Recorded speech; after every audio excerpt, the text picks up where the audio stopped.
Si ignoras lo que ocurrió antes de que nacieras, siempre serás un niño. Cicerón. Una hora con la historia, un nuevo enfoque del pasado deshaciendo mitos, con Pío Moa y Rafael Núñez Huesca, aquí en Radio Inter. Buenas noches, un sábado más, esto es Una hora con la historia, el programa de historia de Pío Moa, les habla Rafael Núñez Huesca, tengo aquí a mi vera al protagonista de este programa, don Pío, buenas noches. Hola, buenas noches. Don Pío, llevamos varias semanas, incluso yo diría que un par de meses, quizá algo más, hablando sobre la Reconquista. Hemos hecho un recorrido histórico desde su inicio, en el siglo VIII, desde esas cumbres de Covadonga hasta 1492, ese año glorioso para nuestro país. Todo en base a lo que usted ha reflejado en su libro, La Reconquista y España, editorial La Esfera de los Libros. Estamos ya concluyendo la Reconquista, estamos ya concluyendo ese libro suyo, y a mí me da la sensación que esta sesión de hoy es un poco un epílogo, porque usted la ha titulado Cuando España se hizo grande. Sí, pero todavía no es el epílogo, todavía hay algún... ¿Queda algo más? Sí, pero vamos, básicamente aquí es ver cómo la Reconquista, que parecía estar abocada al fracaso desde el punto de vista político, de quedar España fragmentada, una serie de reinos bastante hostiles entre sí, pues no, ocurrió todo lo contrario. Y ocurrió fundamentalmente porque se mantuvo a lo largo de todo el tiempo el ideal del Estado hispanogodo, del reino hispanogodo. Eso se mantuvo hasta el final. Y eso fue lo que permitió que la Reconquista culminase, aunque con la excepción de Portugal, que fue una excepción hasta cierto punto relativa, porque los reyes católicos dejaron sembrada la semilla de la reunificación, que se consiguió con Felipe II, pero que no duró demasiado. En fin, de esto vamos a hablar. Es decir, la Reconquista es un tema muy actual, quiero insistirle a nuestros oyentes, es un tema absolutamente actual, porque se está negando o denigrando de manera sistemática desde hace bastantes años, con la idea de negar o denigrar a la propia España, porque evidentemente España viene de ahí. Si no hubiera habido Reconquista, estaríamos en Al-Ándalus, estaríamos en el Magreb, o sea, de hecho, culturalmente, etcétera, ¿no? Pero no. Estamos como un país europeo, con muchas particularidades, desde luego. La propia Reconquista fue un fenómeno que no tiene paralelo en la historia, o sea, no, en ningún otro país se ha producido un fenómeno como este. Es algo muy especial. Y por lo tanto es difícil hacer comparaciones con otros, pero en sí mismo nos interesa conocerla. Todos los españoles deberían conocerla, por lo menos en sus grandes rasgos. Usted siempre dice que la historia de España no es una historia excepcional, ni somos particularmente cainitas, ni ha sido una historia particularmente cruel, ni nada por el estilo. Sin embargo, en esto sí que somos excepcionales. Esto no ha ocurrido en otro lugar. Hay una serie de cosas que España es excepcional. Es excepcional por el hecho de la Reconquista misma, por el hecho de que descubrió América, descubrió el mundo como tal, por el hecho que tiene el historial naval más importante de la historia humana, más que el inglés, aunque mucha gente cree que no, pero vamos, lo esencial de los descubrimientos, aparte de aquí siempre se recuerda la Invencible y Trafalgar, pero la Invencible fue respondida al año siguiente con una derrota catastrófica para los ingleses. Pero de eso ellos no hablan. Bueno, algunos sí hablan. En Wikipedia pueden ver que reconocen que fue una de las grandes catástrofes de la Armada. Pero aquí no se habla, ¿no? Era desconocido, incluso de historiadores. O, por ejemplo, la Cartagena de Indias, que hasta hace unos años, ahora se habla ya un poco de ella, pero hasta hace unos años era desconocida. Yo conozco a gente muy culta, inteligente, que visitó Colombia, fue a Cartagena de Indias y allí les explicaron, no tenían ni idea. No hace tantos años. Gente culta con importantes cargos políticos. ¿Cómo se ha puesto de moda, lo de Blas de Lezo y Cartagena de Indias? Sí. De una década a esta parte. Eso está bien. Yo fui de los que lo inició, por cierto, en artículos en Libertad Digital hace ya bastantes años. Y luego, por ejemplo, Trafalgar, evidentemente fue una derrota de la que España ya no se rehizo. ¿Pero por qué no se rehizo? O sea, la pérdida de barcos no fue grande. Sin embargo, se dejaron pudrir en los puertos y no se volvieron a construir barcos de guerra hasta 50 años después. Eso es lo que... no fue tanto la batalla como los resultados. Así como de la Invencible, el resultado fue una catástrofe también para los ingleses. Aquí no. Pero en fin, estamos en estas cosas. Don Pío, antes de hablar sobre cómo España se hizo grande, estamos a final de la Reconquista. Usted quiere hablar sobre, siempre habla sobre algún asunto relacionado con la actualidad, y en este caso su editorial tiene que ver con el desmoronamiento de un régimen. Sí, la descomposición propiamente, ¿no? Por desgracia no se desmorona todavía, ¿no? Bueno, es sobre un artículo de Manuel Vicent. Este es un articulista... ¿El de Líderes? ¿Un artículo que se llama Líderes? Sí, exactamente. Del País. En El País. Bueno, pues ha escrito un artículo muy melifluo para demostrar que España es un país donde se vive mejor que en ningún otro. Y en parte es cierto, ¿no? Y si el autor fuera honesto, tendría que relacionarlo con la herencia del franquismo, ¿no?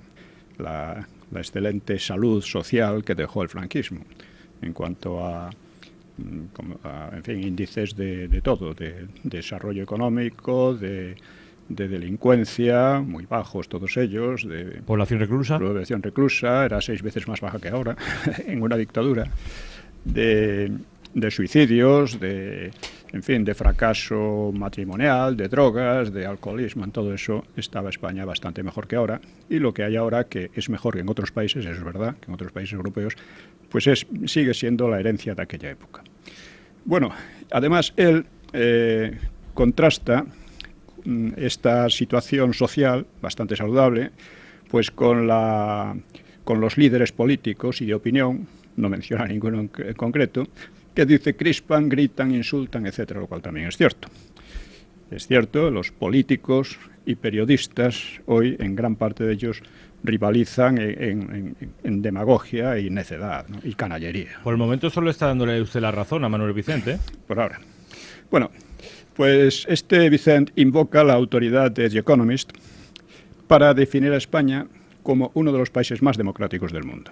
Bueno, una democracia en la que se homenajea públicamente a asesinos de la ETA, en que se premian políticamente los asesinatos de la ETA, en que el Estado ha desaparecido prácticamente en algunas regiones, en que los políticos de Cataluña se declaran en rebeldía, provocando un golpe de Estado permanente con complicidad del gobierno, en que la corrupción es un signo distintivo de los principales partidos políticos. El PP lo han echado por corrupto, y lo han echado otros más corruptos todavía que él, que tiene más gracia, ¿no? En fin, en que el gobierno lleva años imponiendo leyes totalitarias y amenaza las libertades más elementales, como venimos denunciando, y hay que denunciar mucho más porque la gente parece que no se entera, ¿no? En que la Constitución, o sea, en que se ataca, por otra parte, constantemente el idioma común y las bases de una convivencia en paz y en libertad, en que la Constitución, como muestra todo lo anterior, se distingue por su incumplimiento. Ahora ha habido una campaña, Hablamos Español, que demuestra que ningún gobierno ha sido constitucional hasta ahora. Porque si hay que pedir la enseñanza en español, es que aquí no ha habido, la ley nunca se ha aplicado, ¿no? Bueno, por no recordar otros datos, como la política de aborto e inmigración masivos, aborto masivo e inmigración masiva, promoción de la homosexualidad, y al mismo tiempo, que son cosas muy extrañas. Dice, ¿cómo? Se promueve el aborto, que ya es masivo, 100.000 al año, es una barbaridad. Y al mismo tiempo la inmigración masiva. Vamos, ¿qué es lo que se pretende? ¿Que los españoles vayan desapareciendo poco a poco? ¿O no tan poco a poco? Es una política de la Unión Europea, que aquí se está aplicando a fondo. Hablan de proceso de sustitución demográfica. Sí, es una cosa extraña y desde luego muy, muy alarmante y que no debemos tolerarlo, claro. Bueno, un país en que los mismos gobiernos que financian a los separatismos regalan grandes toneladas de soberanía de manera ilegal, claramente, a la burocracia de Bruselas, en que se declaran amigos y aliados de la potencia que invade nuestro país por Gibraltar, que impulsan una auténtica colonización cultural por el inglés, ahora Casado y el otro y Rivera. Eso están completamente de acuerdo, hacer de España una especie de país bilingüe con el inglés como lengua superior, lengua de cultura superior, ¿no?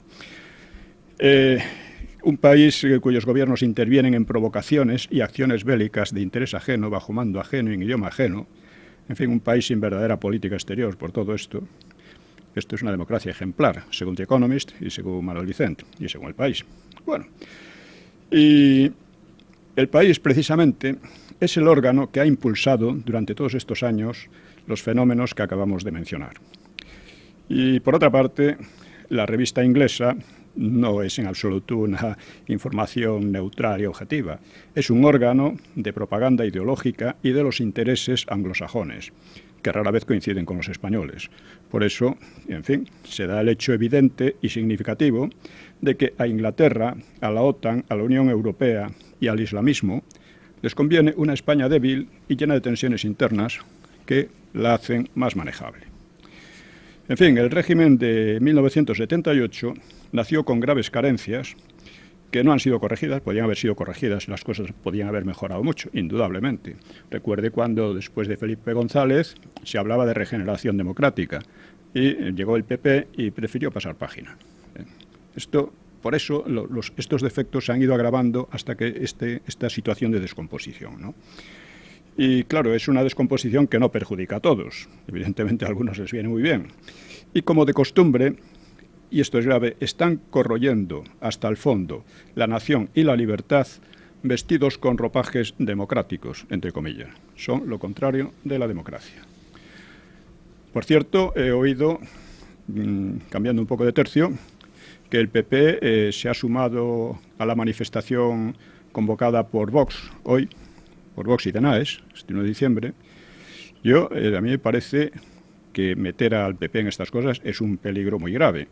Recuerden cómo Rajoy encabezó las manifestaciones contra la complicidad de Zapatero con la ETA, cuando ya las manifestaciones estaban en marcha, no al principio, porque no le gustaban nada, y las llevó a la nada. Y para proseguir después la política de Zapatero. O recuerden cómo montó manifestaciones contra el saqueo del Archivo de Salamanca para, una vez en el poder, continuar con el saqueo. Y tantas fechorías semejantes. O sea, llevo mucho tiempo advirtiendo que ese partido es el mayor peligro para España y para la democracia. Es un partido de profesionales del engaño, yo creo, siempre hábil en abortar cualquier alternativa y que ha perdido el poder justamente por su corrupción, dejándonos en herencia al doctor. Una cosa es la herencia del franquismo y otra la herencia del PP. La herencia del PP es este. Un partido auxiliar y no oposición del nuevo Frente Popular. Esto ya lo denuncié cuando Rajoy estaba en la oposición. Este señor no es una oposición a Zapatero, es auxiliar de Zapatero, engañando por aquí y por allá y brujoleando, pero cualquiera que tuviera un mínimo de sentido histórico y de análisis político lo vería. Bueno, casi nadie quería verlo, ¿no? En fin, invito a mis lectores a divulgar este breve mensaje para que el engaño no sea eterno. Y bueno, otro pequeño comentario. Dice, yo estoy vetado o suspendido en Twitter y en Facebook. No pienso volver a ellos porque me parece intolerable que después de haber investigado, analizado y escrito tanto durante estos años, pues quede a merced de unos mamarrachos indocumentados y déspotas de las nuevas ideologías, tipo Podemos, ¿no?, que pretenden controlar hasta los sentimientos de la gente. Algo que tampoco se habla de ello y que es algo nuevo en la historia de los totalitarismos, ¿no? Bueno, pues sin embargo, hay que decir que las redes siguen siendo instrumentos útiles si las utilizan muchas personas y con un mismo objetivo, porque no se puede suspender de golpe a miles de personas, siempre que esos miles acuerden trabajar informalmente, pero en la misma dirección, si la gente se mueve. Por lo tanto, me limitaré en adelante al blog que tengo, www.piomoa.es, y a este programa. Tengo otro programa también de 6 minutos con Luis del Pino, los sábados. Bueno, eso significa una audiencia insignificante, igual que sigue siendo insignificante la audiencia de Una hora con la historia. Y que quede en algo más que testimonial va a depender de que los lectores y oyentes, conscientes de la situación que vivimos, se movilicen para enlazar y comentar en las redes o por correo o de otros modos estos contenidos. Yo creo que la putrefacción del régimen del 78, comenzada con Zapatero, pues está entrando en un grado de descomposición, como he dicho, que amenaza seriamente la libertad y la propia continuidad de España. Y ante esta deriva, todos somos responsables. Y ya no caben las quejas, que en el fondo son derrotismo, ¿no? Por mi parte, me esfuerzo en suministrar análisis y argumentos, que es esencial, porque sin ellos la lucha política se convierte en una especie de riña de locos. Y llamo, por tanto, a mis lectores y oyentes a romper el muro de silencio, haciendo llegar estos análisis y argumentos al mayor número de personas y a debatirlos en la medida posible. Porque, insisto, todos somos responsables ante lo que está ocurriendo.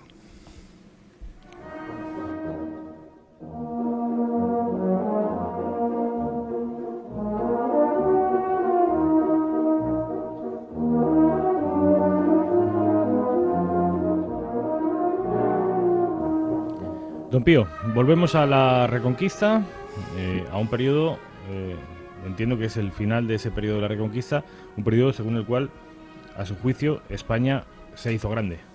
Sí, efectivamente. Hemos visto la cuestión de la expulsión de los judíos, una cuestión muy controvertida, que tiene sus pros y sus contras, pero hay que verlo dentro de la mentalidad de la época y sobre todo no exagerar los supuestos daños que hizo. Las consecuencias. Que sí. según ellos España quedó hecha una porquería total, tanto intelectual como económicamente, como en todo, y sin embargo se hizo la primera potencia prácticamente del mundo, entonces, ¿no? Desde luego de Europa. Hablan también de las consecuencias negativas para la economía de la expulsión de los moriscos. Sí, los moriscos fueron otra cuestión interesante, porque estos no fueron expulsados durante mucho tiempo, y sin embargo eran políticamente más peligrosos, porque eran una especie de quinta columna del Islam, de los turcos, que estaban aquí, asentados, que provocaron varias rebeliones muy difíciles de vencer, algunas de ellas, que además los protestantes trataron de aliarse con ellos, los holandeses. O sea que eran no solo los turcos, eran también los otros enemigos, los propios franceses no tenían ningún escrúpulo en aliarse con los turcos contra España, ¿no? Me refiero a los gobernantes de entonces, no a los reyes. El pueblo era católico y en general no le gustaba nada esa alianza, pero esa alianza ocurrió y se mantuvo mucho tiempo. Bueno, pues la expulsión de los moriscos, sobre ella se ha hecho también la misma demagogia que con la expulsión de los judíos. La expulsión arruinó a España, eran los únicos que entendían de agricultura y yo qué sé cuántas cosas más. Eran unos enemigos.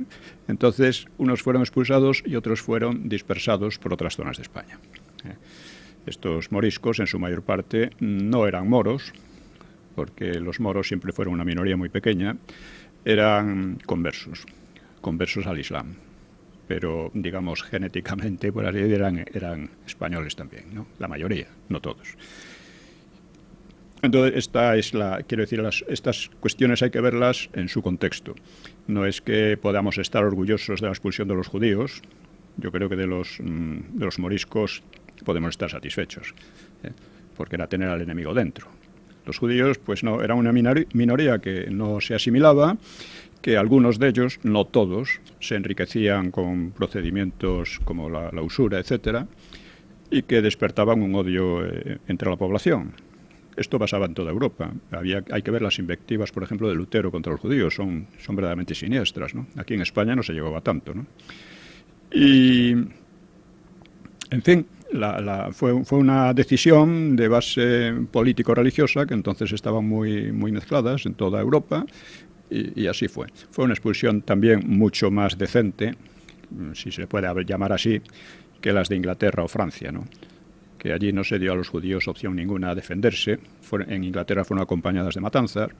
En Francia fueron el rey, el Felipe el Hermoso, que también fue el que acabó con los templarios, pues los expulsó de la noche a la mañana, como quien dice. Se hizo con todos sus documentos de deudas que tenían los súbditos franceses con los judíos y se los hizo pagar por sus súbditos franceses. En fin, son cosas tremendas muchas veces, pero que han ocurrido en la historia y deben contarse como fueron. Bueno, pues vamos ahora al hecho de que España se convirtió en una gran potencia, casi repentinamente, después de haber pasado una época de caos en que parecía el país destinado a la división y a la guerra civil casi permanente con el rey anterior, a los reyes católicos. Entonces, lo hemos visto también. Bueno, pues lo que hicieron los reyes católicos fue imponer, o establecer una serie de reformas, unas reformas profundas, que crearon lo que muchos consideran el primer Estado moderno de Europa, por seguir la terminología absurda de Celarius sobre las edades históricas, de moderno, etcétera, ¿no? Bueno, desde luego, transformaron las instituciones de gobierno y algunas de ellas fueron imitadas en otros países. El Estado en España, más o menos como el resto del continente, pues era hasta entonces muy sumario, muy pequeño. Pues se componía del rey, de oligarquías nobiliarias muy autónomas y a menudo enfrentadas entre sí, y de ellas salía el aula regia o consejo real, que aconsejaba, ayudaba o limitaba a los monarcas, más las Cortes, que habían asentado un sistema básico de derechos personales, que juraban a los nuevos reyes y concedían impuestos y ayudas especiales en situación de guerra, y las instituciones municipales y cargos ocasionales. No había un ejército, ni una armada, ni una policía permanentes, ¿no? Una cosa importante ya durante la Reconquista fue la importancia de los municipios, que ya venía de la época visigótica. Bueno, el nuevo gobierno de los Reyes Católicos se ejercía mediante un sistema de consejos. Consejo de Castilla, de Aragón, Consejo de las Órdenes Militares, de la Cruzada y la Inquisición. El de la Cruzada tenía especial interés financiero porque era autorizado por el Papa y proveía de ingresos para la lucha contra los musulmanes. El de órdenes militares concentraba en el rey la máxima autoridad de ellas y centralizaba sus rentas, porque estas órdenes habían dominado territorios muy extensos en los que regían intereses y leyes particulares. Los consejos irían ampliándose ya en el siglo XVI, Consejo de Estado, de Hacienda, Consejo de Navarra, Consejo de Indias, y esto venían a ser como un embrión de los posteriores ministerios. Los Reyes Católicos también escogieron a los consejeros, y esto es muy importante, lo escogieron más por la capacidad demostrada y por su cultura, porque escogía muy a menudo a universitarios, más que por linaje. Con ello debilitaban a la nobleza, cosa importante porque siempre ya hemos visto con Enrique IV cómo estaban. Bueno, pues para orientar a los consejos se apoyaron en secretarios influyentes y de plena confianza. Se centralizaron mucho el poder y mermaron asimismo el poder de las Cortes, legislando mediante pragmáticas. Y por otra parte, Fernando creó en sus reinos no castellanos, o sea, en Castilla, etcétera, creó el cargo de virrey, luego en las Indias también, que era un lugarteniente real con plenos poderes. Esto era una institución de origen aragonesa y que se aplicaba en los reinos de Aragón, efectivamente, y también en Cataluña, el Principado, y, como digo, pues también en América. Bueno, pues también mejoraron la justicia con las audiencias reales y las chancillerías, unos tribunales supremos a los que podían recurrir en segunda instancia personas agraviadas por sentencias de los nobles. O sea, los nobles ejercían la justicia en toda Europa, un poco a su conveniencia, claro. Se creó una chancillería en Valladolid y algo después otra en Granada, que se repartieron un poco los territorios. También controlaron las ciudades mediante los corregidores, como representantes suyos, que fue una medida muy popular porque reducía la arbitrariedad de los magnates locales. Insisto en que para la mayoría de la gente muchas veces se presenta al revés. Las libertades eran lo que hacían los nobles a su conveniencia y los otros estaban oprimidos. Para el pueblo era todo lo contrario. Bueno, instituyeron una policía real con la Santa Hermandad, que ya hemos hablado de ella, y instituyeron también un ejército permanente, cosa bastante nueva, compuesto de 2.500 lanzas.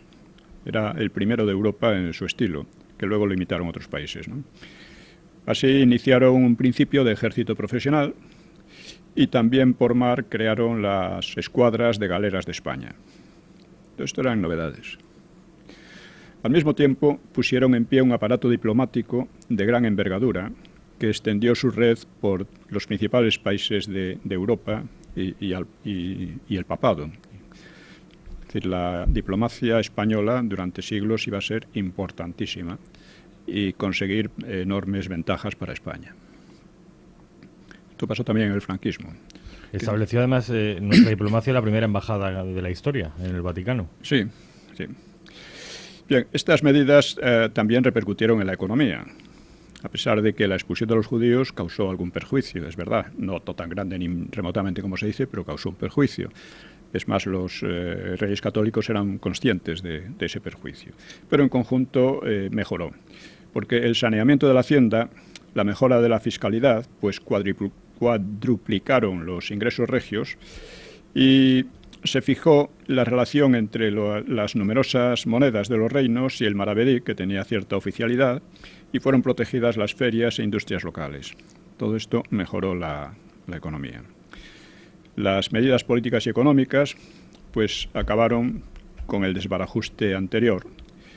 Revitalizaron el comercio, porque al aumentar la seguridad el comercio evidentemente creció, y dio a los reyes un prestigio popular enorme, sin precedentes. Las universidades fueron también favorecidas porque les interesaba mucho obtener letrados y funcionarios expertos y cultos. Y en general también, como siempre, las universidades para la alta cultura. Ya hemos dicho que las universidades han sido la columna vertebral de la cultura europea, ¿no? De la alta cultura, no de la cultura popular. Ya hemos visto cuando hablábamos de Al-Ándalus cómo durante unos siglos Al-Ándalus tenía una cultura de élite o alta cultura superior a la de España, pero la cultura popular era todo lo contrario, era mucho mejor ya empezando por la situación de la mujer, ¿no? Y de la familia y de la educación de los hijos, etcétera, era muy superior a la de Al-Ándalus, ¿no? Bueno, con todo esto, España llegó a ser, esto es importantísimo, el país europeo con una enseñanza superior más nutrida. Y este dato al que casi nunca se le da la importancia que tiene, siempre se habla de los tercios, los conquistadores, los descubridores, todo esto es verdad, pero la importancia de la enseñanza superior en España era el país de Europa, fue durante mucho tiempo el país de Europa que tenía más estudiantes universitarios. Es decir, de ahí salían funcionarios, salían de todo, letrados, salían también pues jefes militares y de todo tipo, ¿no? En fin, este es un dato al que no se le ha prestado en general la relevancia que tiene, pero es fundamental, porque además la decadencia de España se puede decir que va pareja a la decadencia de las universidades, de la enseñanza superior en España, que llega, bueno, en el siglo XIX llega a ser ya un desbarajuste total, ¿no? Y va también paralelo, curiosamente, a la decadencia naval. Bueno, pues las reformas crearon un tipo de Estado nuevo, más racionalizado, más sistemático, más objetivo, menos dependiente del capricho, de la subjetividad de los magnates, ¿no? Bueno, Fernando, sin embargo, no llegó a aplicarlos en Aragón, porque la resistencia de los potentados allí fue fortísima. Y entonces lo consideró un asunto aplazable, porque, por otra parte, la región pues estaba empobrecida y poco poblada, ya lo vimos también. Tenía además un interés práctico pues muy limitado, ¿no? Un interés práctico inmediato, limitado, ¿no? Un interés fiscal, ¿no? Aún así, pasó sobre los magnates de Aragón para resolver el problema más lacerante de Cataluña, que eran lo que se llamaba las costumbres inicuas. Eran inicuas contra el payés, de los nobles contra los payeses, ¿no? Nobles y potentados, ¿no? La guerra social anterior pues había terminado sin mejoras reales para el pueblo llano. Se llegó a una tregua y parecía que mejoraba, pero no. Y los labriegos entonces volvieron a alzarse en 1485 y fracasaron otra vez. Pero Fernando comprendió que la llaga tenía que cerrarse de algún modo y al año siguiente, por sentencia que se dio en el monasterio jerónimo de Guadalupe, los jerónimos eran una orden española y también portuguesa,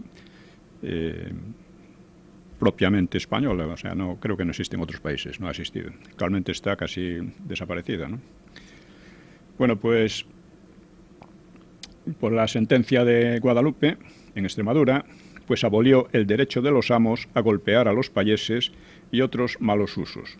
Los siervos pudieron emanciparse pagando una cantidad simbólica, en lugar de las cantidades enormes que les imponían y que claro, les impedían salir de la servidumbre, ¿no? Y les permitieron adquirir el dominio útil de las tierras, aunque la propiedad siguiera en manos de los señores. Así surgió un campesinado libre y un sector de payeses prósperos que compensaron algo de la ruina anterior, que se arrastraba de siglos, ¿no? Pero el Principado tenía una población escasa, tenía una riqueza poco concentrada y por ello perdía aptitud para empresas políticas y culturales. Por otra parte, estaba azotado por el bandolerismo señorial y espontáneo y era ya incapaz de defender las posesiones mediterráneas, que habían sido ganadas sobre todo por la Marina catalana, y esta tarea de defender esas posesiones mediterráneas sería heredada por Castilla. Los almogávares, ¿no? ¿Se refiere usted? Sí, los almogávares y no solo ellos. Los aragoneses, que en su mayoría eran catalanes en aquel momento, porque era Barcelona la que tenía la flota, lo principal de la flota. Luego todo esto pasó a Valencia. Pues disputaron a los franceses y los vencieron en muchas ocasiones, ¿no? En Sicilia, en Nápoles, ¿no? Hasta Atenas llegaron. Hasta Atenas llegaron, Atenas y Neopatria. Dieron una enorme paliza a los bizantinos, que no quisieron pagarles, y que además degollaron a sus jefes, creyendo que así desaparecía el problema. Bueno, las reformas Bueno, es curioso también el hecho de que Aragón iba a imprimir una huella institucional importante sobre Castilla, porque Fernando introdujo en Castilla organismos aragoneses, como los gremios, el Consulado del Mar, barcelonés, que fue imitado en Burgos y en Bilbao, o los virreyes, o la misma Inquisición. Era de origen en España, venía de Cataluña, ¿no? Vamos, de Aragón, no solo de Cataluña. Bueno, pues estas reformas buscaban, entre otras cosas, centralizar el poder, disminuyendo el poder de los nobles. Como ya hemos insistido y hay que repetir, porque mucha gente se cree que es una cosa exclusiva de España, pues la historia hasta entonces se puede describir en parte como una doble tensión irresuelta entre monarcas y oligarquías y entre poderes políticos y religiosos. Dada como los nobles tenían una gran fuerza, pues cada país albergaba, de hecho, a varios estados menores dentro del Estado general. Y todo eso era una fuente de constante inquietud. El rey no podía prescindir de los apoyos nobiliarios, claro. Sin una oligarquía, el rey solo no se queda completamente aislado, ¿no? Pero trataba de dominarlas, explotando la división inevitable entre ellas y dotándose de fuerzas propias suficientes para prevalecer sobre los descontentos. También solía buscar alianza con las ciudades y las capas medianas e incluso las capas bajas de la sociedad, aunque no pudiera descansar de verdad en ellas, ¿no?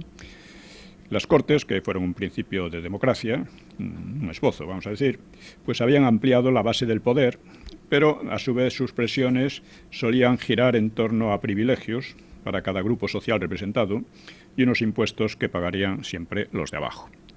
Los privilegio significa ley privada, pues eran leyes especiales para diversos estamentos y grupos sociales, ¿no? Que eso terminó aboliéndose ya con la Revolución Francesa y después, ¿no? Bueno, el problema radicaba en organizar el gobierno de modo que el soberano no pudiera ejercer tiranía, ni los bandos nobiliarios crear anarquía, que era una constante, ¿no? Insisto en que la anarquía no es ausencia de poder, sino que es proliferación de poderes despóticos, cuanto más pequeños, más despóticos normalmente, ¿no? Una proliferación caótica, que era la tendencia en Francia, en Alemania, en todas partes, ¿no? Bueno, pues estos son los peligros respectivos de la concentración y de la dispersión de la autoridad. La concentración tiende a la tiranía y la dispersión tiende a la anarquía. El pensamiento político europeo ha girado siempre en torno a estas cosas. Hemos hablado también un poco de esto en relación con lo que hoy se dice dictadura y democracia, ¿no?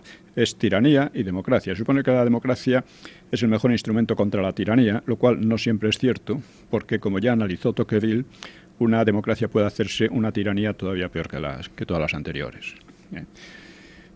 Pero como nuestros políticos y tal, esas cosas no las entienden, y dicen, Franco era un dictador. Bueno, de ese dictador viene la democracia y no de ustedes. Ustedes la están destrozando.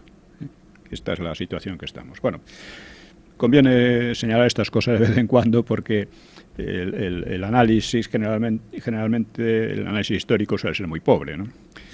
Bueno, para solventar estos problemas, pues se había sustituido desde hacía mucho tiempo el principio electivo por el principio hereditario, sin un resultado conclusivo. Los reyes eran legítimos por herencia. ¿Por qué? Pues porque cuando eran elegidos, como entre los visigodos, pues las facciones nobiliares estaban a la greña constantemente, asesinándose además. Bueno, aún así, como venimos observando, pues la inestabilidad de equilibrios y la contradicción de intereses entre unos y otros, pues no habían impedido el asentamiento de una civilización vivaz y evolutiva, como era la europea y la española, ¿no? Sin olvidar que en cualquier sistema político el destino de la sociedad depende a menudo de un factor imponderable, de la calidad moral y política de la oligarquía y sobre todo de su dirigente máximo. Si hemos visto cómo el hermanastro de Isabel la Católica, pues ni moral, ni intelectualmente, ni políticamente valía gran cosa y estaba arruinando el país.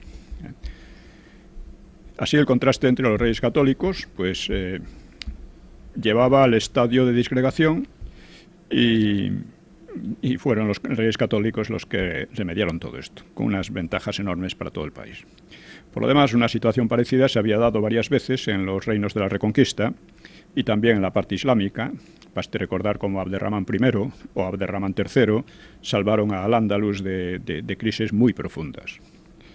Tanto Fernando como Isabel pues, iban a demostrar un talento de estadistas muy fuera de lo común. Mejoraron también la base oligárquica de los nobles, la ampliaron y organizaron algo parecido a una meritocracia. La sociedad española iba a producir durante casi 2 siglos un número muy elevado de personas de valía excepcional en todos los campos, desde el arte, la política, la milicia, el pensamiento, etcétera, ¿no? Bueno, a este régimen se le ha llamado monarquía autoritaria para distinguirlo de la monarquía absoluta, que es posterior y que se originó en Francia. La idea del monarca absoluto entonces no existía. El adjetivo autoritario no es muy feliz porque ningún sistema político puede subsistir sin una dosis considerable de autoridad o de autoritarismo, ¿no? En la situación anterior, la autoridad estaba dispersa en numerosos señoríos, que a su vez eran muy autoritarios o despóticos, y ahora simplemente se concentraba más y sus efectos fueron en general positivos. El proceso de concentración, en contra de intereses particulares muy resistentes y robustos, parece haber sido inesperadamente fácil. Teniendo en cuenta lo revoltosos que eran, pues esto consiguieron en poco tiempo domarlos, ¿no? Ello se debió, aparte de la resolución y la habilidad de los reyes, pues a un ambiente social muy favorable después del panorama de descomposición social, política y religiosa con Enrique IV. Casi todo el mundo ansiaba restaurar el orden y la autoridad regia. Ahora mismo tenemos un proceso, salvando las distancias lógicas, pero que tiene ciertas similitudes, ¿no? Mucha gente está ya harta de lo que está ocurriendo aquí. Está harta, y está habiendo una reacción, ¿eh? Y está habiendo una reacción que tiene que ser mucho más fuerte todavía. Pero bueno. Mañana tenemos las elecciones andaluzas. Mañana conoceremos hasta qué punto esa reacción se materializa y se encarna en un partido que es Vox. Sí, yo no estoy muy optimista porque no. Veo que efectivamente existe esa reacción, pero ya existía bastante reacción en otros momentos y se concretó en nada. ¿Por qué? Porque 40 años de falsificación de la historia, falsificación de la realidad nacional, falsificación de todo, eso termina embruteciendo a muchísima gente. Y mucha gente, me acuerdo de una anécdota, estuve una vez en una reunión en Talavera con una serie de personas que eran muy críticas con el PP, esto hace ya años, y al final me dijo uno, ¿tú qué crees que va a pasar? Estos van a votar al PP. El voto útil, llamado voto útil, que ha sido el más inútil que ha habido hasta ahora, ¿no? Entonces, como soy consciente de esa realidad, pues no soy muy optimista. Ahora deseo mucho que Vox, porque evidentemente es una cosa distinta de lo que hay, ¿no? Deseo mucho que Vox tenga un gran éxito, pero no estoy muy seguro de que llegue a tenerlo. Vamos a ver. Si tuviera que apostar, ¿cree que tendrán representación mañana o no? Creo que alguna representación conseguirán, pero alguna puede ser insuficiente. Bueno, es un primer paso. Sí, puede ser, pero el tiempo apremia, ¿eh? No hay que olvidar esas cosas.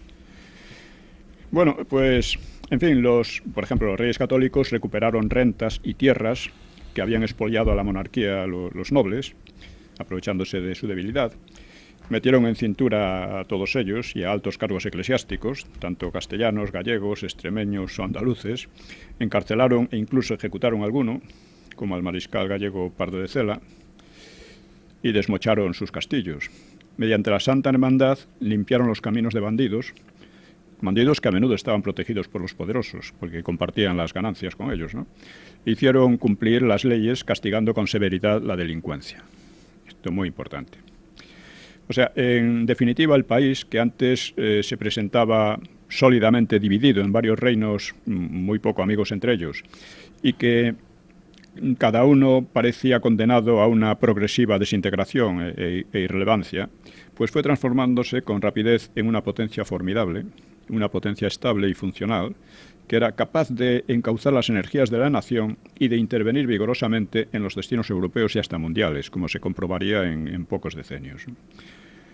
Hay un tópico muy divulgado que quita importancia a la reconstitución de España, insistiendo en que no fue una unión de reinos, sino solo personal o dinástica, porque persistían leyes distintas en cada uno. Pero las personas de los reyes no eran ajenas a los reinos, eran el poder máximo, ¿no?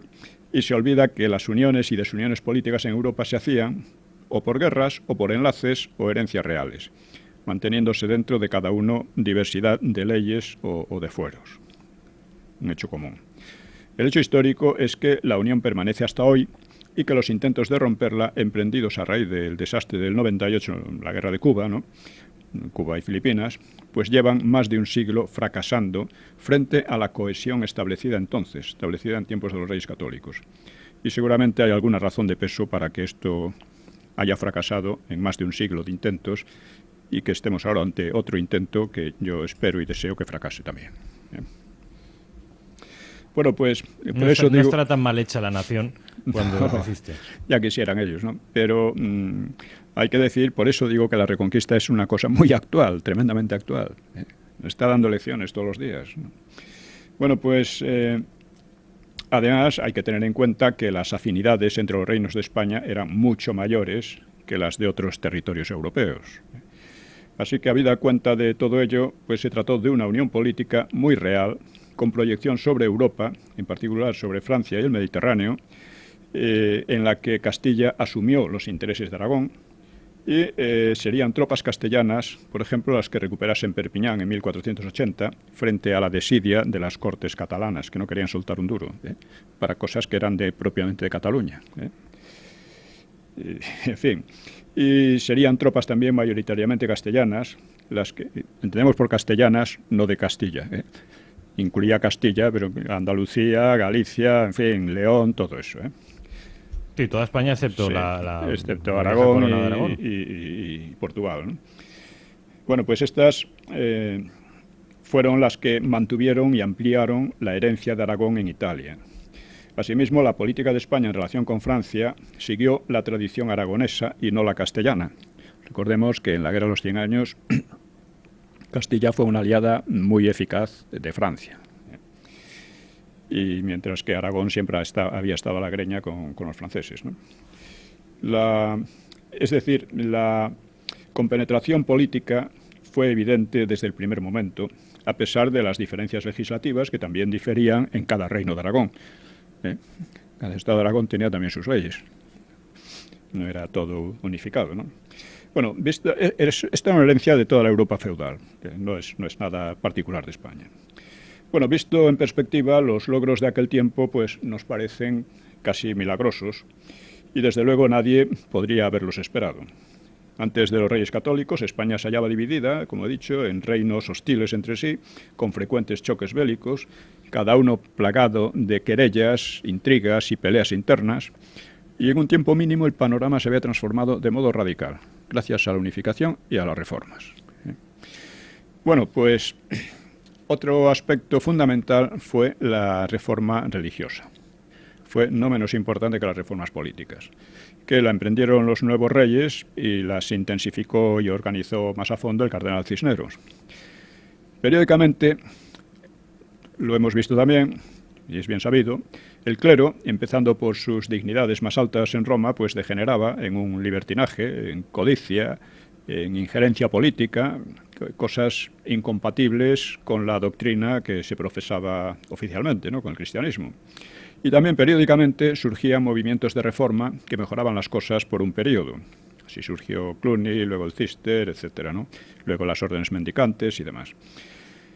De tiempo atrás, pues se alzaban en toda Europa clamores reformistas, aunque divergentes, y unos querían sanear la Iglesia debilitando su aparato jerárquico, otros pensaban que la solución radicaba en fortalecerlo y moralizarlo, pero solo en España se promovieron medidas de cierta contundencia y de cierta eficacia. Todo esto dio lugar al protestantismo. Bueno, pues aquí, como en el resto del continente, pues abundaban las denuncias de infracción del celibato, de ignorancia, de corrupción, frecuentes en el clero alto y bajo, o por un afán de lucro en el alto y por pobreza en el bajo.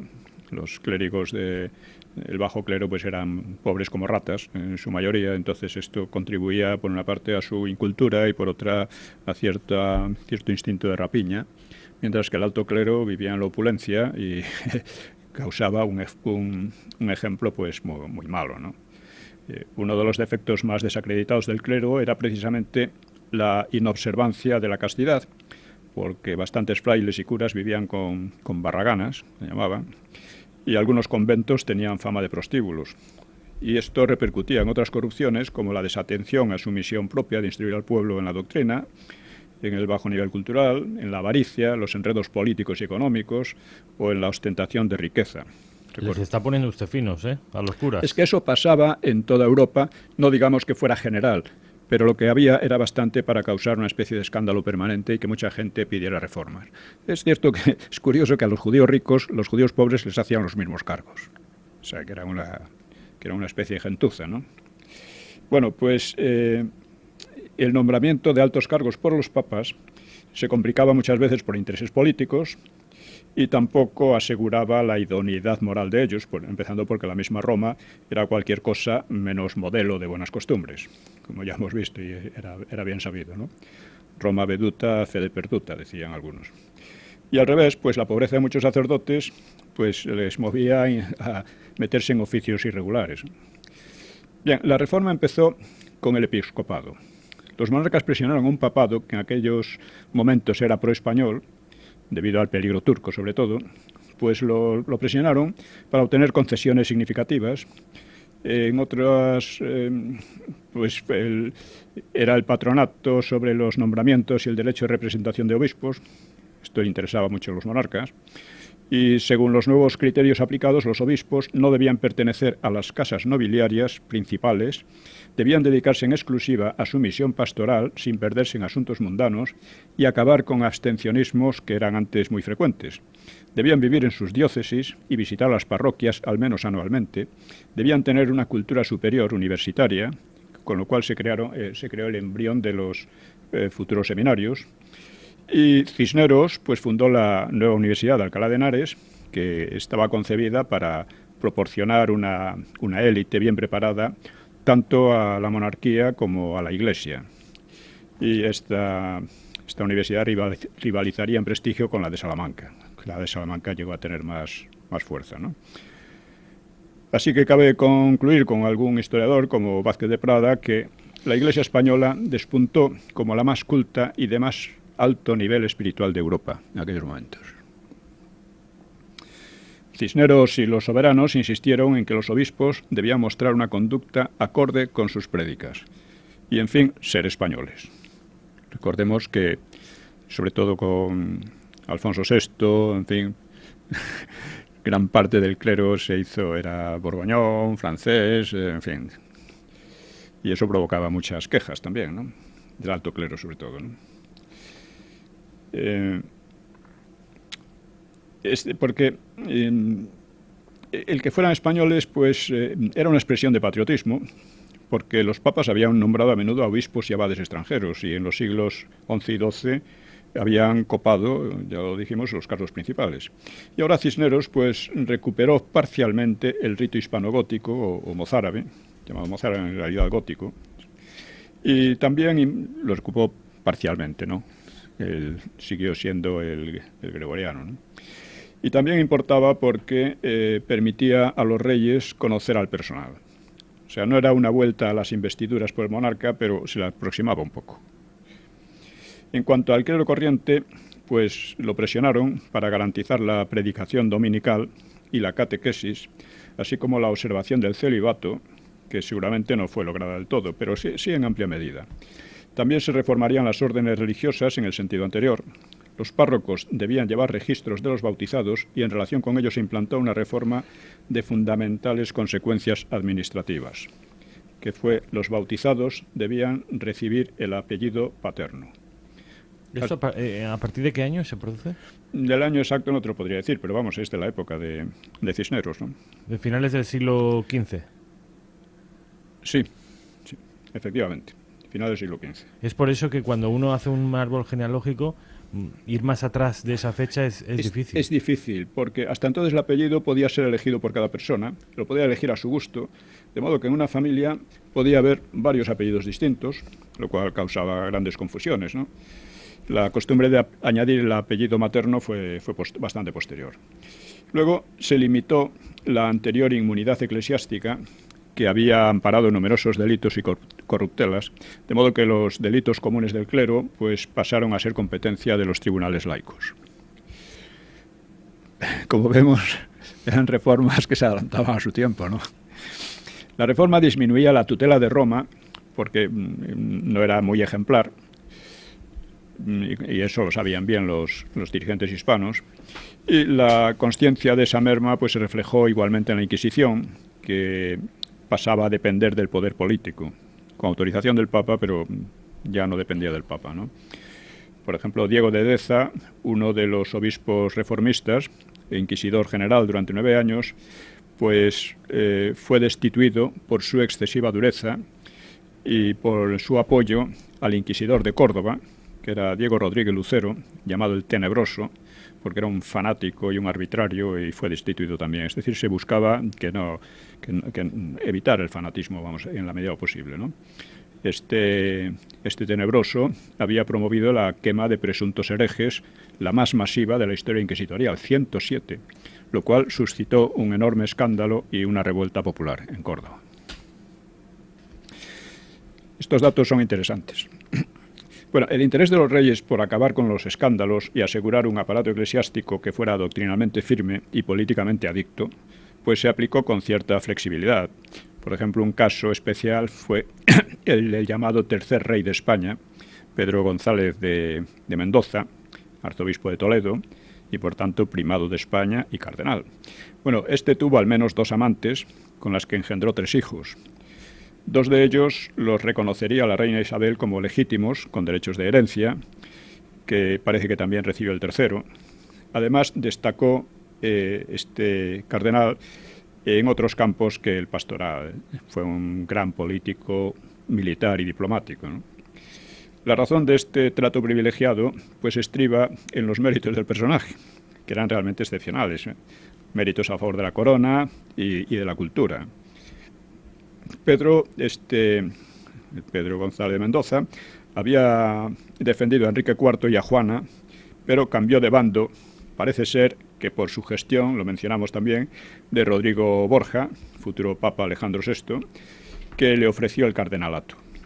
Entonces, gran cardenal de España, también se le conocería, gran cardenal de España, tercer rey de España, etcétera. Don Pío, nos quedan 3 minutos, tenemos que ir acabando. Bueno, pues vamos a ir rápido. Bueno, desde entonces, digo, estas cosas nos permiten ver cómo los reyes católicos eran firmes en general en la estrategia y eran flexibles en la táctica. O sea, se daban cuenta de que las cosas no se pueden aplicar de una manera rígida y sistemática y lo hicieron bien, ¿no? Puño de hierro en guante de seda, ¿qué dicen? En cierto modo, sí, se puede decir así. Y bueno, desde entonces sirvió fielmente a Fernando e Isabel como consejero militar, intervino en la victoria isabelina sobre los juanistas, mostró habilidad diplomática consiguiendo del soberano francés Luis XI la vuelta negociada del Rosellón y la Cerdaña a España. Asimismo participó en la toma de Granada y apoyó a Cristóbal Colón, convenciendo a los reyes, aunque entonces estaban estos absorbidos por la guerra de Granada, ¿no?, el último bastión de Al-Ándalus. Y, en fin, pues que pongo este ejemplo porque es un ejemplo muy, muy significativo de cómo eran, ¿no? Pedro también brilló como mecenas renacentistas. Era un típico renacentista, como había muchos en Italia, ¿no? Gente de gran cultura, aficionados al arte, mecenas, etcétera, que promovían pues una gran cantidad de la herencia cultural, digamos, el patrimonio que tiene Italia o que tiene España en gran medida se ve a gente como esta.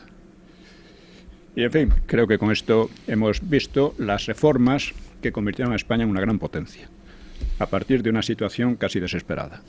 Don Pío, nos queda mucho de la Reconquista, porque yo calculo que debemos estar acabando, ¿eh? 1 o 2 más, no más. Como mucho 2 más. Emplazamos a nuestros oyentes, desde luego, a que nos sigan escuchando el próximo sábado a la misma hora. Buenas noches, don Pío. Buenas noches a todos. Nos vemos el próximo sábado. Pasen ustedes, acaben de pasar un buen fin de semana.